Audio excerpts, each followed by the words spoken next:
Uh, okay, I'm sorry that I'm a bit late because I tried to log in with the other account and it kept me in waiting list. So, but anyway, I think I'm just on time and glad that I made it. Yeah, on behalf of the Rotary Peace Alumni Association, I would like to welcome you all to this 24-hour Global Peace Conference and the Fight for Freedom panel. And before I proceed any further, I would like to acknowledge the traditional owners of the land on which we are standing now from different parts of the world. I'm here in Lismore, a small, beautiful country city in the far north coast region of New South Wales. And the traditional owners of this land are the Aboriginal peoples of the Banjalang nations. And I pay my deepest respect and honor to their elders, past, present, and emerging, for nurturing and looking after this beautiful land. My name is Maung Marma. I belong to a Marma indigenous community from the Chittagong Hill Tracts region in Bangladesh. I'm a Rotary Peace Fellow, graduated from UQ in 2017, and also am currently pursuing a doctoral research at the Southern Cross University. So we are really excited to see you all here today and glad that you can join us for this important discussion about Myanmar's fight for freedom. As most of you may have been aware of the situation in Myanmar following the military coup d'etat in February this year, and the subsequent events that follow, including the violence against civilians and political leaders and activists, widespread insecurity, and the displacement being perpetrated by the Myanmar's most powerful military junta. So before I hand over to my colleague, Libby, I would like to mention a few things about this session. So this session will run for 90 minutes and begins with an intergenerational panel discussion before group discussion in breakout rooms. We'll have 2 breakout rooms after the panel discussion. And also please note that this session is being recorded as mentioned by Rukmini. And for those who cannot watch it live, and also if you do not wish to be recorded or seen, please feel free to turn off your video. And also if you have network issues like low bandwidth, please turn off your video so that you can hear the audio clearly. So before I hand over to Libby to moderate this session, we'll be playing a short video. I think who has that video? Rukmini, do you have that? Yeah, over to you then. Yes. Okay, thank you. And after that, I'll pass on to my colleague, Libby. Thanks. Yeah.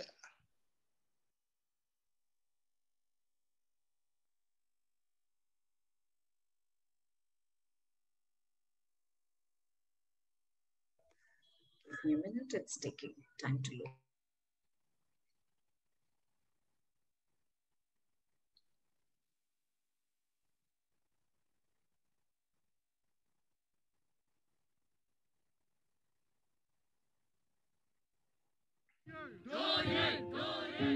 You may have been hearing that bad things are happening in my country, Myanmar.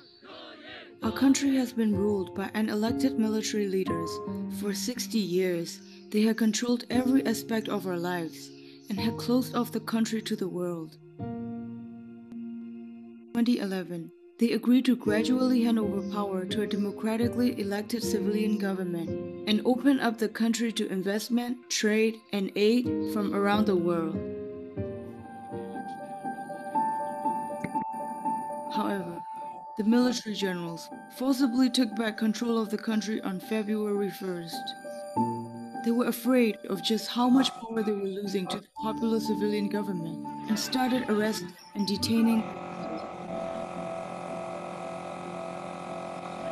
the people were furious, unanimous in their condemnation of the coup. An unprecedented backlash followed, as hundreds and thousands of people took to the street in protest.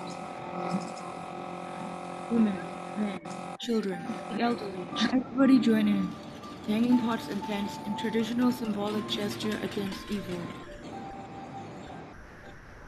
civil servants organized a nationwide civil disobedience movement, refusing to work for the junta, while the streets lined with peaceful demonstrations all around the country. Faced with such universal opposition, the junta did the only thing it knew. It started killing. Hundreds of defenseless citizens were massacred. Among those killed have been teenagers and children. The Myanmar military had spent billions of dollars on weapons, tanks, and personnel, and were well trained. We didn't stand a chance. They arrested any form of dissent at will, calling us traitors and terrorists. They attacked us in our homes, at night, hunting down and beating anyone who dared to speak against them. But it didn't stop us. The junta had exposed themselves as the murderous regime that they were, and helped us realize that we weren't just fighting for our own lives. We were fighting for the future of everyone in Myanmar, for every ethnicity, for every generation. The fight has only just begun, and the Myanmar military must not win. We will never give up on democracy, and we will never give up on hope.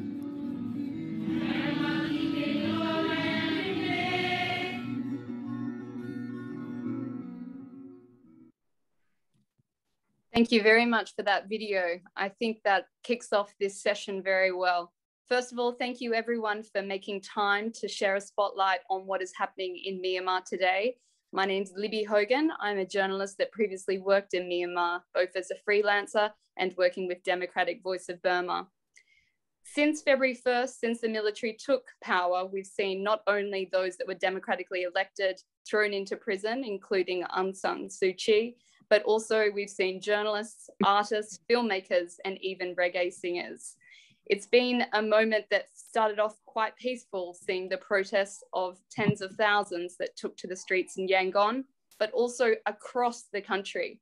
And I think what we really want to highlight today is that this is a discussion that includes the whole of the country, as well as those outside, like us all that are joining today as well. I would love for everyone to leave today not only with an awareness of what is going on, but also for the different perspectives. We have two different generations here on our panel discussion today. Basically, we'd love to hear their view on what have been some of the highlight moments that have shown a sense of unity or some moments of hope in amongst this incredibly bleak situation, and looking at what will be the transition from where we are now into the future. First of all, I will say that all of the panelists today will introduce themselves in just a few small sentences before we begin each panel discussion question. So I won't spend too much time introducing them without putting their face to the name. I think one moment as well that we'd really like to highlight that was an inspiration for some of the discussion points was the moments as well that we've seen of creative protests and creative messaging. Without technology and without Gen Z also leading some of the key protests at the beginning of the protests, there wouldn't be this sense of awareness. So we hope to bring out some of those points today and also look at where we are sitting right now in comparison to previous moments in history, looking at both 1988, which was a big uprising that we'll bring to light in some of the first questions today, as well as 2007 during the Saffron Revolution, where we saw monks and students again leading protests calling for democracy. First of all, to kick off, I just wanted to check in and clarify any tech problems or anything on anyone's side. Not from me. Great. All right. To begin, we want to start off with a little bit of history. And again, that last point that we saw in some of the clips just then, what is this moment? How is it different to some of the previous revolutions that we've seen in Myanmar? First of all, I'd like to invite Dame Mo Win as well as Mary to respond to this.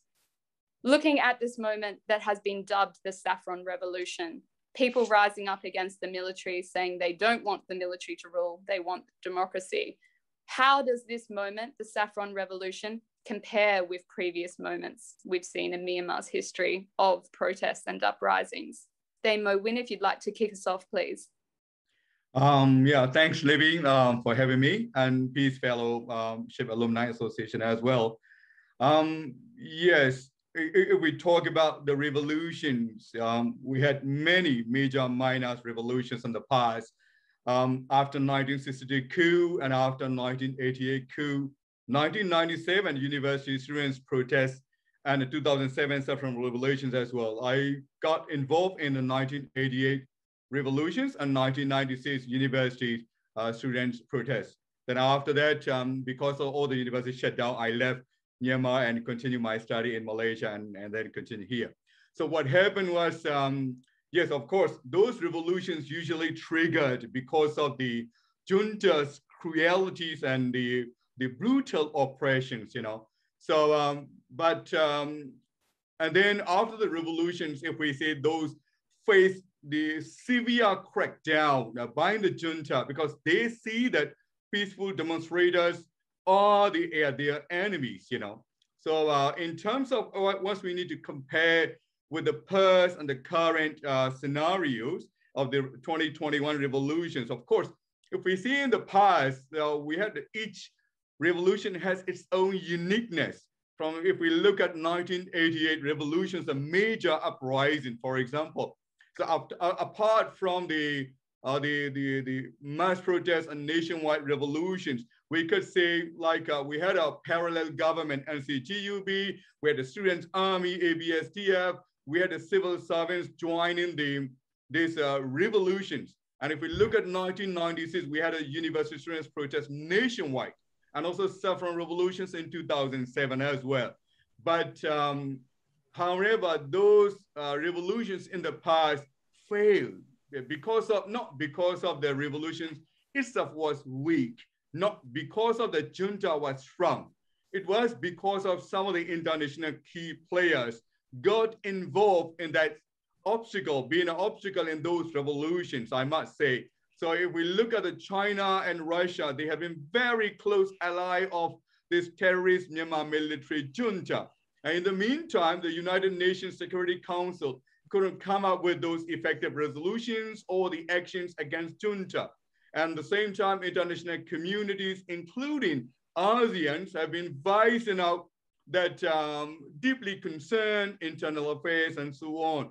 That's how we face by the time those revolutions. But I can see that here in this moment of this 2021 revolutions, a very unique, the uprisings compared to the past. We can see that like we have got a CRPH, formed by the elected parliamentarians. We had national unity government. We had a people defense force for the self-defense. We had also a civil disobedience movement. We have also all the infrastructures slowed down, the banking system, almost, shutting down, and these are all cutting out the financial flow to the junta, So at the same time, of course, we are having. I think thanks. I think I just want to highlight. Yes. Some of those points for an audience perhaps that aren't so familiar with what is the CPRH. So I think already right there, you've highlighted some of the key differences, whether it's people leading, looking at the student union movements, or looking now also with the organization. You mentioned there that there has been the establishment of a parallel government. I think this is one thing that still is not really covered a lot, because again, giving legitimacy to a parallel government is something that's quite hard if it's not written into certain agreements between nations. So thank you again for highlighting some of the key players and who has been leading this time. I'll quickly move on to Mary, because again, we've got so much to cover, and I'm going to come back to some of your points, Dame Mo Win, as well, a little bit later about some of the failures of the past. But Mary, I wanted to bring you in. What are some differences in terms of uniqueness with previous protest movements and the revolutions? What are we seeing that's different now in your view? Yeah, thank you, Libby.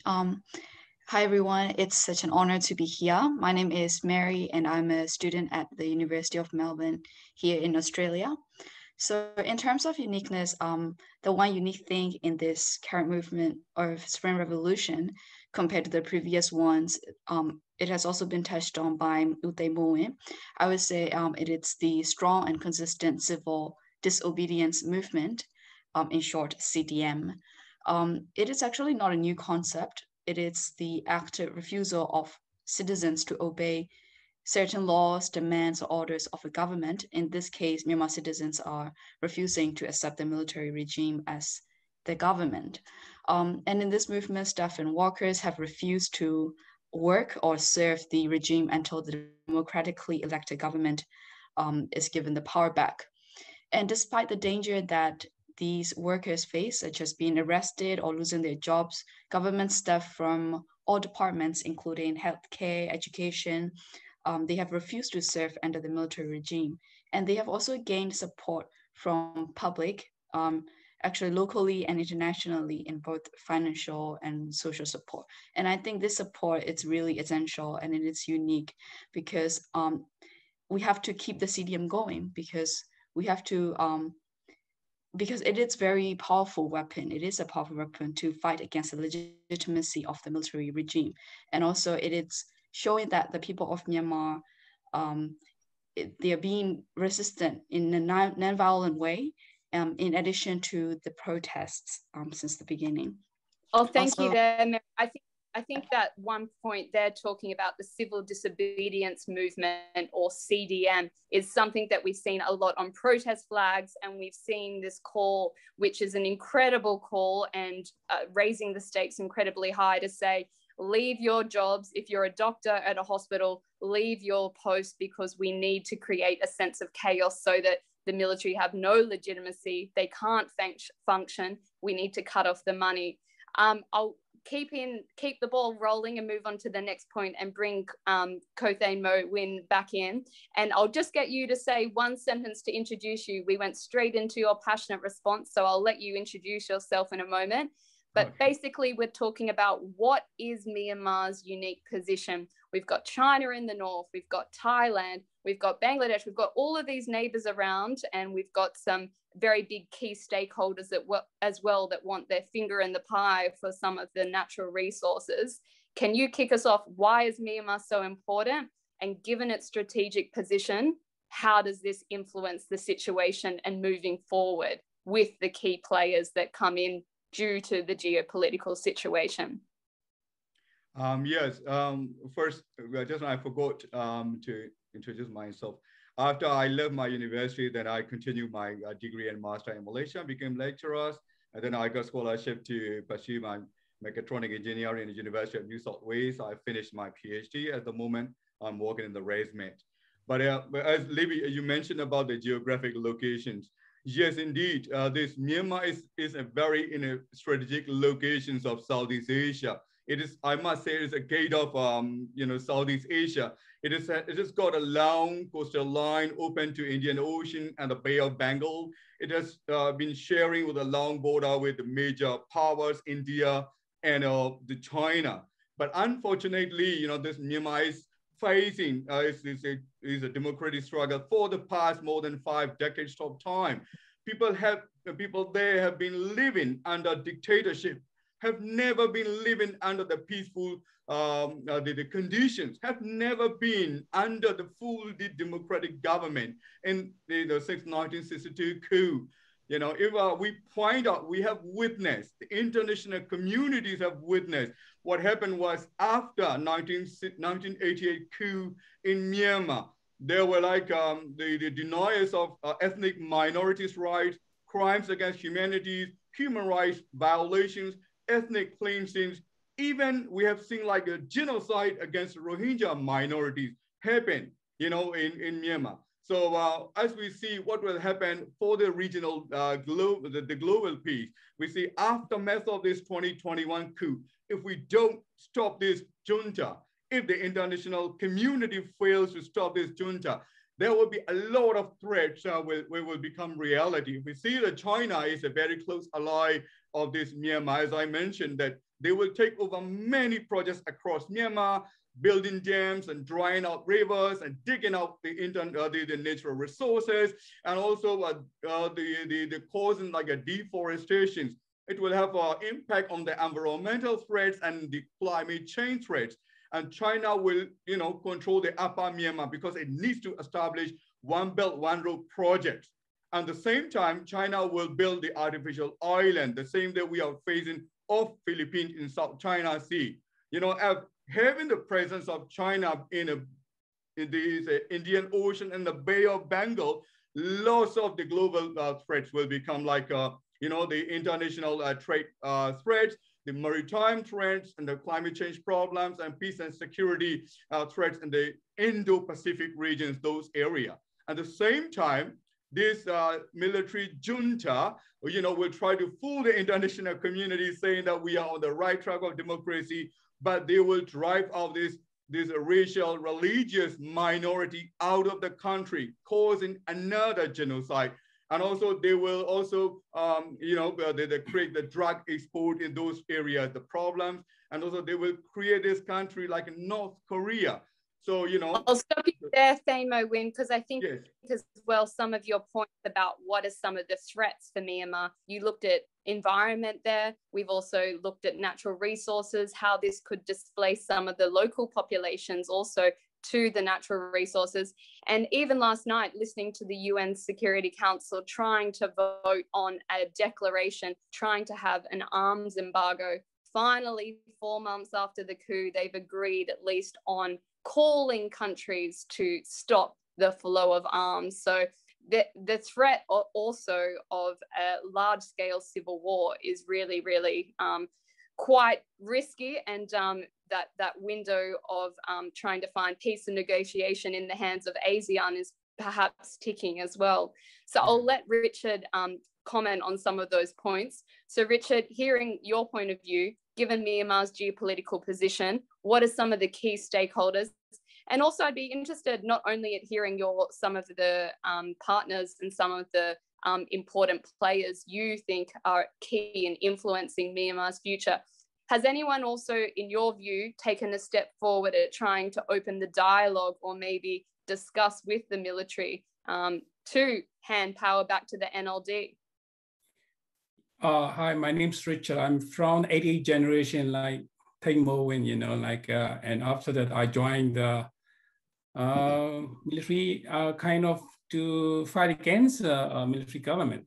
And in that circumstance, I'm still living in Melbourne as working as a medical scientist. So regard, of that, Libby mentioned about, I think, as Taewing also already mentioned about like a geopolitical strategic, location of the Burma.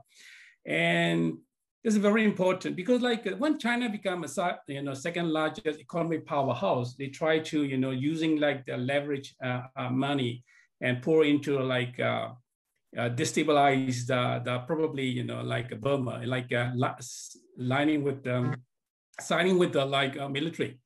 And also what they think, a lot of business interests, economic interests in our country. And then, as we are living under the like a too big, populated in the country, we have a lot of like issue about, like struggles in the East and West things.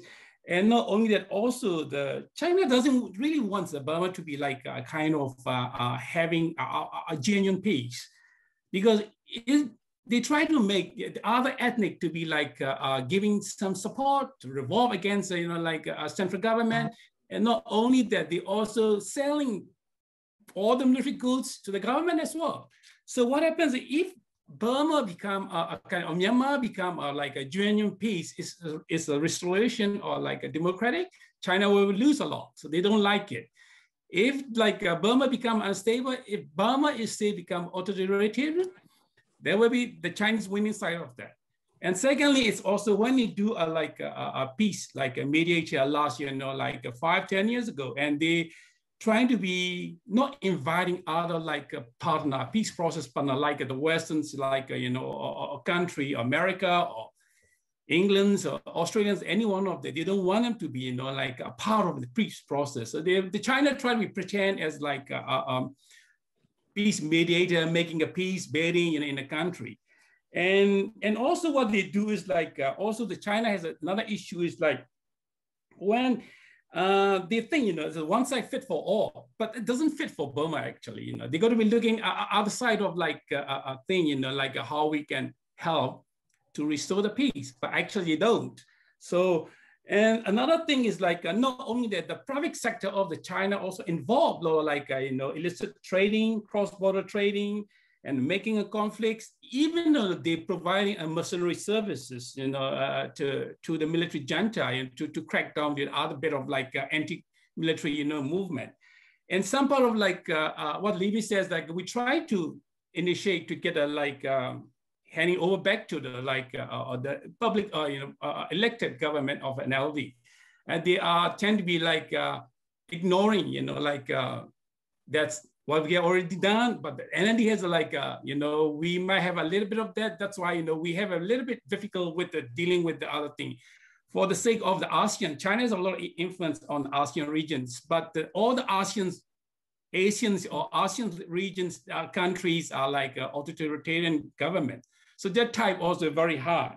And China has to be. I'll stop you there, Richard. I think that's also a really important point to highlight is even looking at with this arms embargo, when they're trying to come up with a declaration, the countries that actually were the ones that put their foot down and said, no, I'm not signing the declaration, were the neighbors of Myanmar. So you do have exactly what you were talking about, some of these authoritarian leader countries already. Just wrapping up this last question, if you wanted to also just mention there, you were talking a little bit about the flow of money. We have been talking about the security, but also looking at, has there been any other dialogue in your point of view or any other positive steps with some of these different regional players? We try Thailand, we try Singapore. They even say, they cannot be like a part of that process. So this is why international is failing. This our neighbor country is failing to restore the peace, to building the peace, a genuine peace in Burma. This is not for now. It's been for 1962, before I was born. So we can't let it go, the process. And after 2021, come on, we are in the 21st century already. We should be moving, like in progressive manner or like in a kind of like, gradual movement toward building the peace and democracy in a country. This is what we're trying. We try like, even sometimes the Indians try to be, like put aside a little bit of that because they say, oh, look, we have other things to do. We have like a COVID problem. Thailand's also saying the same thing. In Singapore, not the silently, openly, they say, any anti-government movement, you can't, display or do in Singapore. Coronavirus is also incredibly important as well, because I think this has also played into the stalling of some of the talks as well, slowing them down. We'll move into the next point because we're talking about some of hopefully the positive steps forward. We've covered the history and now we're hoping to look a little bit more about what have been the really key innovative or successful or creative messaging of the people with no arms, the people that are trying just to raise what is the message, what do they want? Do they want the military? No, how are they managing to get their voices out? First of all, I'd like, Chris, we haven't heard from you yet. If you wouldn't mind introducing yourself and kicking that off. To be honest, I didn't see that coming, but thank you. Because Mary and I were gonna share about the parts of the message, but thank you so much for this opportunity to be able to share with everyone here. And I'm really, really grateful that you guys are here, because you guys, we all wanna find a solution. We all wanna see like what's happening. And if we don't know what's happening, we wanna know what's happening. For some of us who's really new to this, but some of us may already know this, and we have a lot of experience and a lot of plans, so. And Chris, first of all, who are you? Sorry, where are you? Sorry, at the moment? Sorry. I'm Chris, and I'm actually I'm an ethnic Kachin from Myanmar. And I've been here. Just came to Australia from Malaysia as a like a diaspora here. And you're also So I from live here with my family. generation. And so I'd love to go right. straight into what do you think were some of the innovative messages that you've seen from your friends or from other people? Yeah, so I would like to touch on the creative messaging and successful, innovative ways that people have done. But to be honest, I also kind of wanted to focus on the question you, the points you alluded to just now in terms of like what they're asking for. So I'll leave Mary to go with the successful messaging, the strategies. But I'd like to sort of focus on sort of the why factor, like what are people fighting for? What are we so eager to fight for? You know, why do people, young people, go to the front lines to die for? I think we have to remind ourselves those reasons. And for me, they're like the main three reasons. And also I've asked myself, you know, why should I be involved, you know, as a young person? And what would I say to other young people who are not involved yet? What do I say? And what if there are so many divisions between ethnic young people, you know, because of the divisions that the military has imposed upon, right, for generations. So what do we say so that we could really help us be really unified youth? So I'm really glad that the Gen Z, the young people already have this spirit. So, but you know, what's the driving factors? So for me, there are three, and one of them, I'll start with, so there are three, is freedom, justice, and the people. So in terms of the freedom, I think that, you know, in the military regime, you cannot be free. You know, let's face it, like, how can you be free in a military regime, right? You can't fulfill your potentials as a human being. And if you all here, we have dreams and aspirations. You know, we have children that we think about our children, we want a better future for them. It's the same for the Burmese people. It's the same for in the hearts of the young people in Myanmar. We have dreams and we want to aspire. But now with the military regime, we can no longer achieve those dreams. That is the fact that we're facing. And that's why we're fighting for freedom. And number two, we're fighting for justice. We have seen how brutal and how cruel the military is. They targeted the young people. You know, they didn't even took necessary precautions or, you know, other gentler techniques, but they straight away, they shot young people at their heart and their heads. And they kept doing that. We've seen how evil they are. And that's why we're fighting. We're fighting for justice. We have seen the injustice, and we will not. And as a global community, you know, there's Dr. Martin Luther King have said, injustice anywhere is injustice is a threat to justice everywhere. So we can't just say that it's happening in Myanmar, so it's not our issue. As Ko Tengmo Win and Ko Richard have pointed out as well, how that also influences the global community as well. Yeah. So it's really our concern. I'll let Mary start to come in with these points, Chris. Yep. Sorry, I'm just very conscious of time. Sorry to cut everyone off, right. But Mary, could you complement some of these points? We heard about justice and heard about fighting for the people. How have people communicated this? How have people been able to communicate this to the global community, which Chris was talking about there? Yeah, thank you, Libby, and thank you, Go Chris. So yeah, the innovative ways and tactics used by the protesters has to be the using social media effectively, and the ways that people organize the movements have evolved as a result of Generation Z leaders' savvy tech skills and organizing campaigns online, sharing information on Instagram or Facebook. It has been really effective, and that was also the reason why the military junta tried to cut off the internet completely. And ironically, while they are doing that, they also try to spread their propaganda on Facebook by creating pages, but those were taken down because people of Myanmar reported them to Facebook constantly. And also another advantage of being in this IT era is that we now have the way of instant documenting violence which are happening in Myanmar, thanks to smartphones and people sharing the videos and news on Twitter or Facebook. In previous protests in 1988, for example, it used to be really difficult to get the words out to the world, as well as like to circulate the information among the people. But now they're just one click away. And even like every little actions go a long way in this era, because even you, no matter where you are in the world, you can now be involved in this immigrant resistance against the military dictatorship. leadership, and also some of the other campaigns that have seen success in addition to these social media campaigns. They are the first one is the widespread use. Has there been one example that you could quickly highlight there about some of the campaigns? Just to round up, we're at time for this question, but could you finish on one example that you think has been a successful moment, some of the timeline since the coup? Yeah, so I would like to put the highlight on the pot banging protests at nighttime, which is based on the belief of Myanmar that it scare away the evil forces and spirits. And in this case, it is the military junta, and it has been also adopted by the recent protests in Colombia as well. So I think it, definitely highlight our message out to the world. Yeah, absolutely. So important. And I will highlight the moment of light. Sorry. I'll move on exactly into this moment, Chris. You're about to answer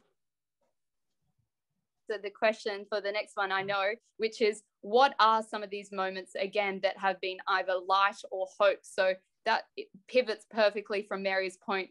It's not only within Myanmar. If you are seeing these moments of upheaval or also shared problems within countries across the globe, we are seeing some of the Milk Tea Alliance, for example, in Hong Kong and Thailand. People are also holding their own protests or having art events where they're raising awareness that they're standing with them. And then in Colombia, we're also seeing some of the symbolism borrowed, which stands for unity and also, again, fighting for democracy. So Chris, you can continue this point, looking at what have been some of these moments of light and hope.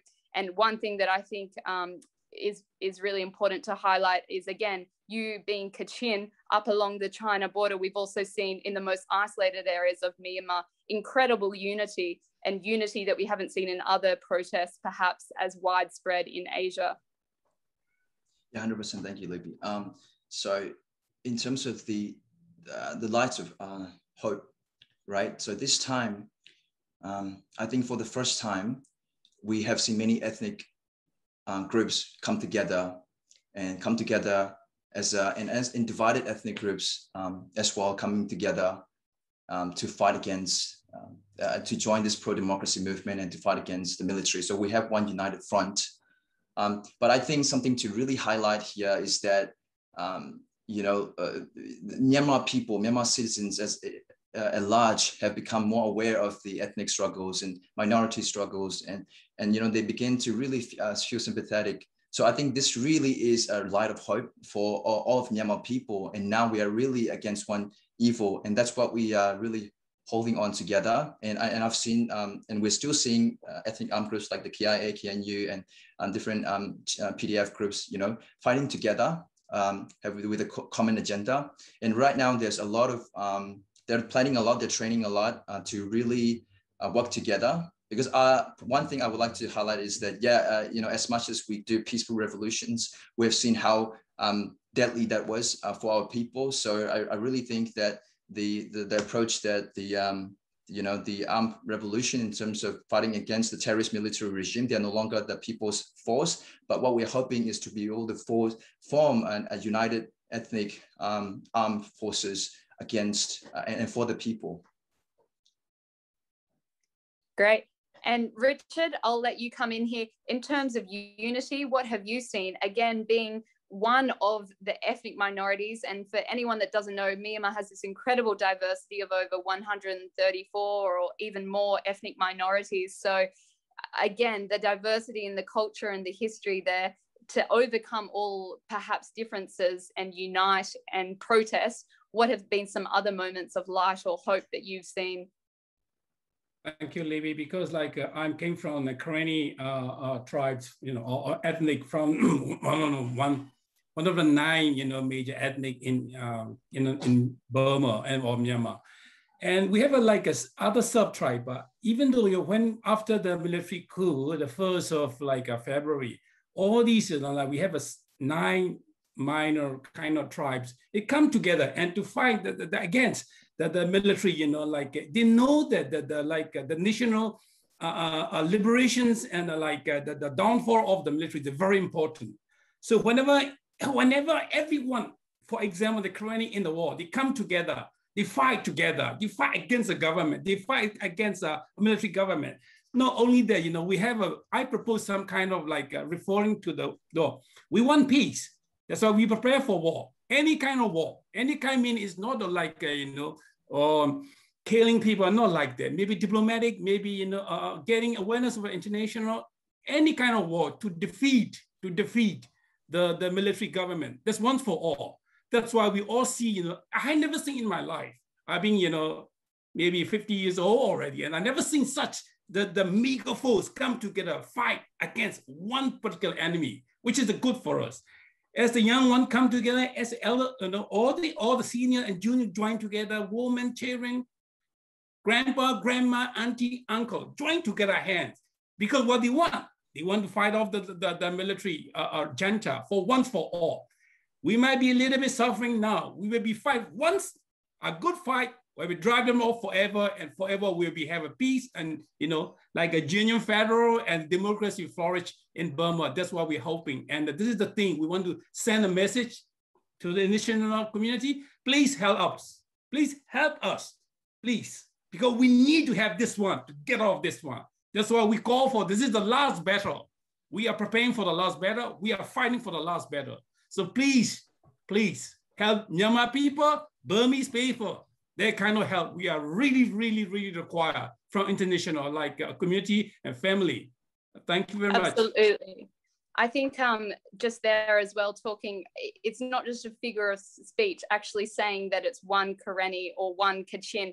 You know, you've got these major states in Myanmar, and within them, you've got so many subgroups, and a lot of the land, for example, might be communally owned. So incredibly complicated systems. But for people to organize, and to organize so efficiently, and to be able to also organize online, to be able to get around some of the surveillance, it's incredibly, some of the tactics, when I'm comparing even from a Hong Kong position, you have people getting stopped and screen tests, which are basically police asking for a phone and having a look at your social media presence to see if you took part in protests.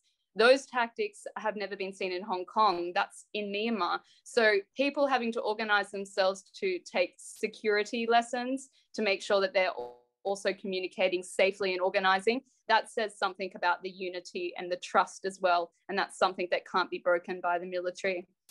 Just to end on a nice round out for key messages, again, we want to hear for our panelists today. They come from different backgrounds, different ethnic minorities, but also different professions and different skill sets. Particularly thinking about why we're doing this conference, and we want people to go away with key actions or with thoughts perhaps of how we can partnership or how we can spotlight some of the messages or potentially lobby or think about different actions for those that are still working with the military. If everyone here could sign off just with a few sentences, what are your personal hopes for the country if and when democracy is restored in the country, for you and for the country? First of all, Themo Win, if you'd like to begin.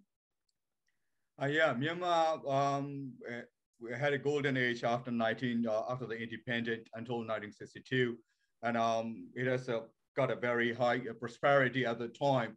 So I would really believe that once the Myanmar is restored and they properly governed, you know, for the country, I believe that this country will quickly, you know, emerge to the developed country status, and it will also restore what we had achieved at the time as a tiger of Asia.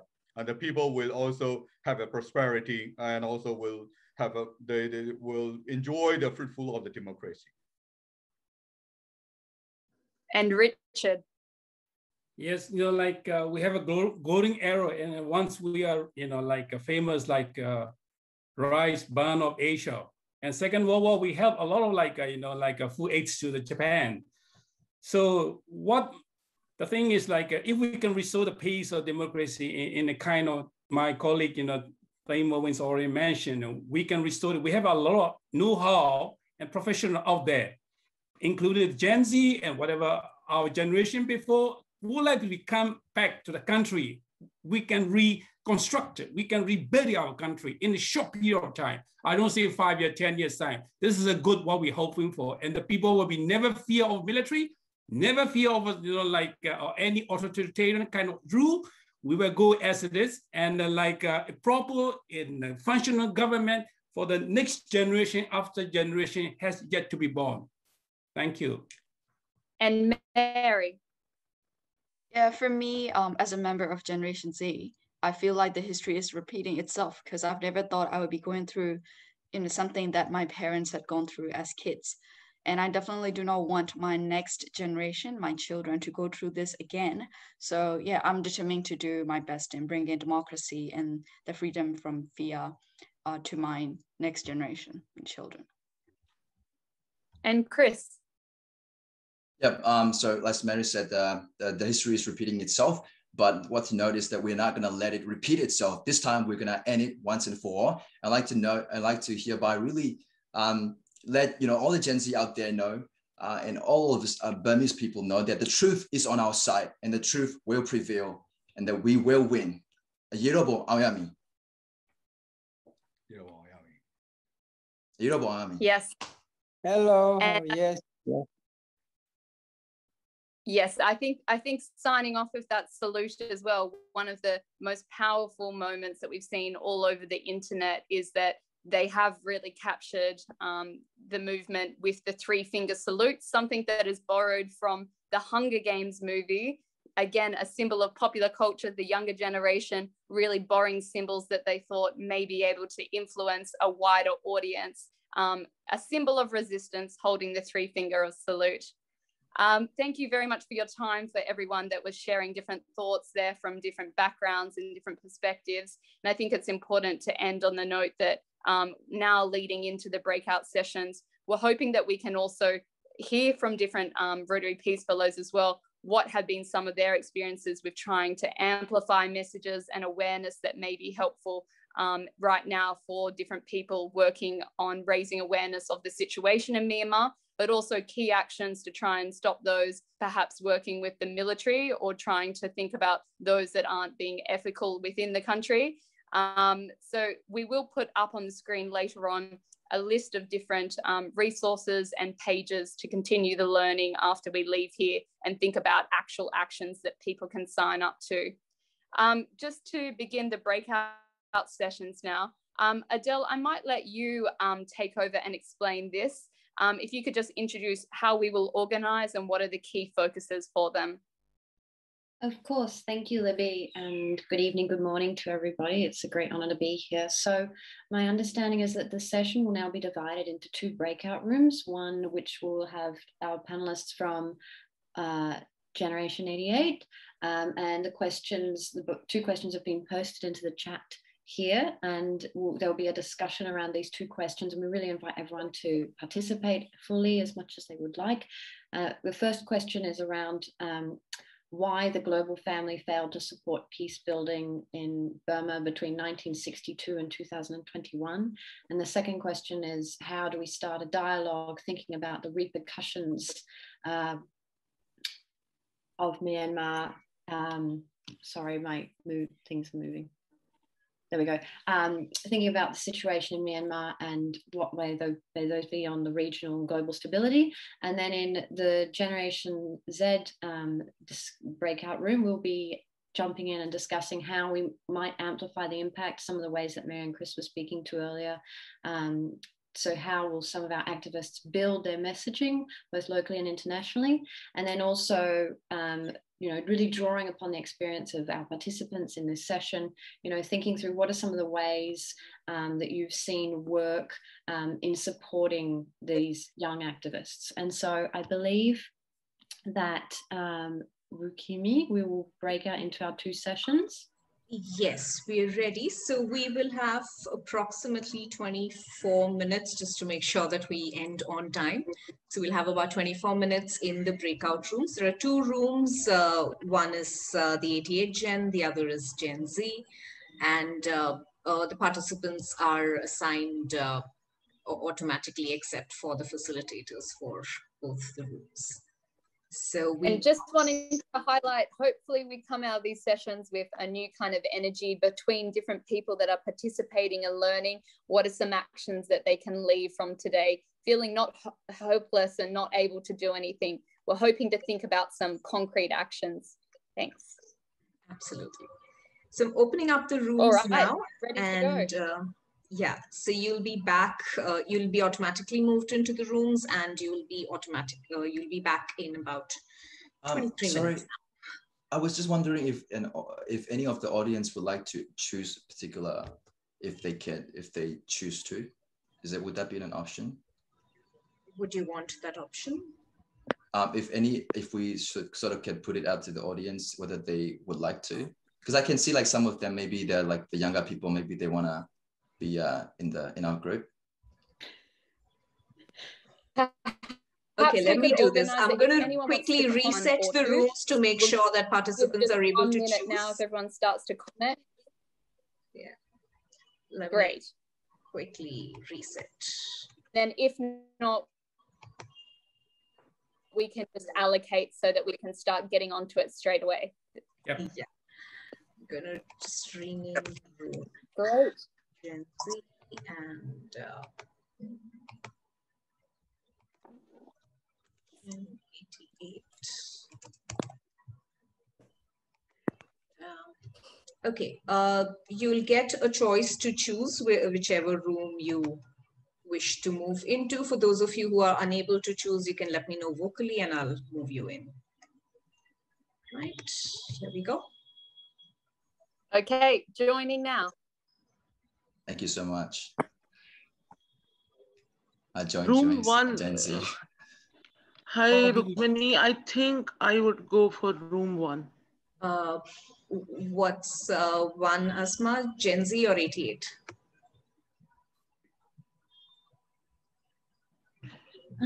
Breakout room 1. Okay. And then I'm moving it to 88.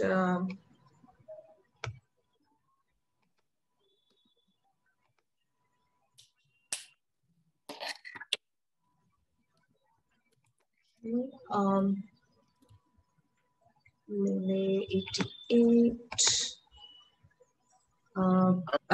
Not sure what room 2 means. Do we mean Gen Z? Oh, you replace this one? Yeah, I pay for this one paper. You want the change for me brand new, everything. We say everything, you know? Yeah, if the change changes. Yeah, that's what I say. You like, I go there. That's all. I even put a new SIM card, or maybe something wrong with SIM card. Yes, I. But this one, every second day I have to restart it. Goes to the network.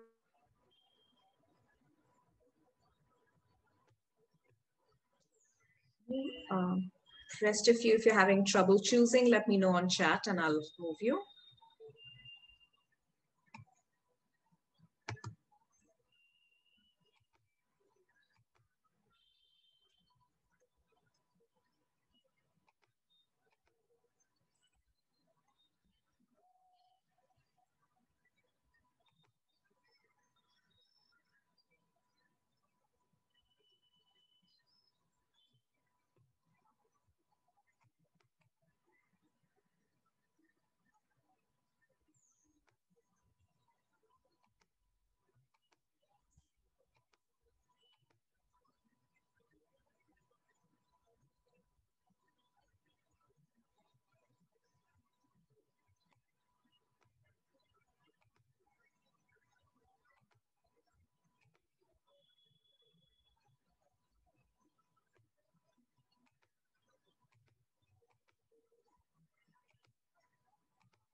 No Microsoft.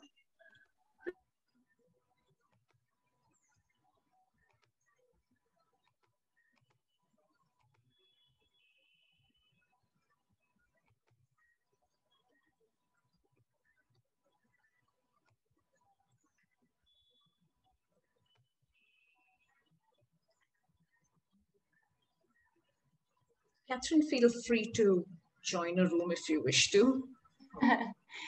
I think I'm okay. It's still so early.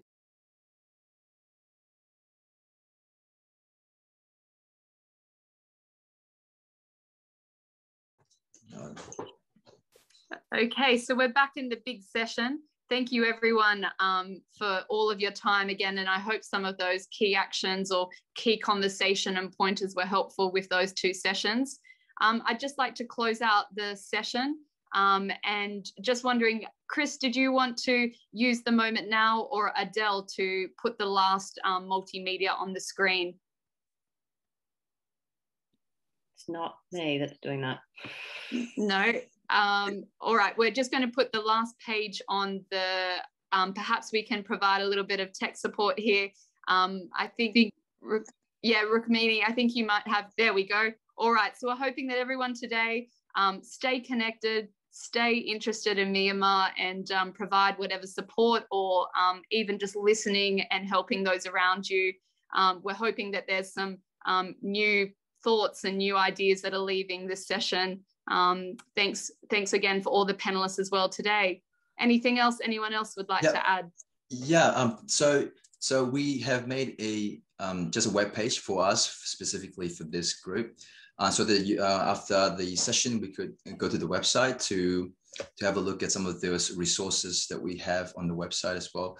But also there is a feedback form as well as a petition that we could sign to support NUG and to ask of the ASEAN Summit to recognize NUG. So you can go to the website to and have a highlight that, look. do people scan the, will we post this in the group so that people, once we hit the red button to leave this session, where do people find this? So hopefully you could copy this link in your phone, or you can take a picture of that of the screen that is before you. So you will be able to hopefully go to the website with the QR code on the screen as well.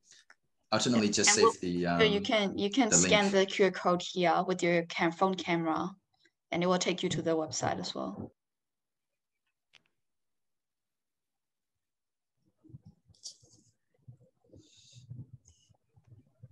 Mong, would you like to come in and close the session, please? Okay. Yeah, what a session, and it's been really great. Yeah, first of all, I'd like to thank our distinguished panel speakers today for the insights they shared about the protest and what's been happening there.